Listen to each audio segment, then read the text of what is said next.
We're here at the Phoenix Square Film and Digital Media Centre with Julia. Good afternoon, how are you? I'm alright, thank you. Good, good. Now, we've just been watching the workforce scenarios that have been done by the Children's Council. What did you think of all of them? Because they're actually quite powerful, aren't they? Yeah, I thought they were absolutely fantastic. The detail that came over, and it was just so natural and real life. Now, when I've watched them, I think it's the fact that all of those particular scenarios that they've filmed actually have a real impact on you because of all the different stories, the teenage pregnancy, the neglected children and stuff. What was the most powerful one from your point of view? It's difficult to choose really because they're all very different. I think the Elliot's story with being let down, cancelled appointments, that's pretty powerful and it makes you really think before you would do something like that. I think also Ben's story, writing that letter, really how he's feeling and the impact at school. I think that's probably the one for me. And that's the one where he's writing the note to school to say why he's late and why he always looks a little bit dishevelled, and he's actually writing the note as if he's his mum because he's caring for her. Yeah, absolutely. Yeah. Okay, now both your daughter and your son did the voiceover. What was it like seeing your own children playing those kind of characters?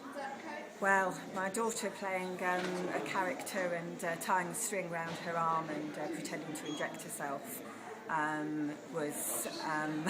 It's powerful stuff, isn't it? Very powerful indeed, yes. And then hearing my son doing the voiceover, and he sounded so genuine, so it was really coming over, and it was the actual situation for him. So I was very proud of them.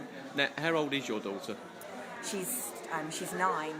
Okay, so I mean that's fantastic. And obviously, she's never acted before, all those kind of things. No, she was actually thrown in at the deep end actually because the person that was due to do it was ill on the morning, so she hadn't read the script. She didn't know what she was doing at all. So that was from a standing start. Now, the sort of the take on that scenario is the fact that she acts out with a doll, doesn't she? Like treating the doll, obviously how the script mother talks to her about that, you know, she's a waste of space and all that, and then she kind of reenacts the mother's drug-taking abilities and stuff. What is it like to actually watch that in your own child?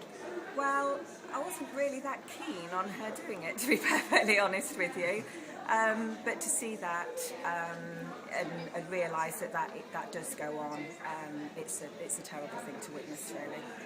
I think, you know, again, from my personal point of view, knowing what the scenarios were before, which is, Cinderella's getting a hard time from her sisters and she's being bullied and all this kind of stuff. Do you think if professionals like police officers and nurses and social workers see that kind of scenario, it makes it a lot more real to them than some sort of fairy story type? Absolutely. I mean, it's like I said earlier, they really are a fantastic portrayal of real life, and I think it will make people sort of just stand up and listen and act.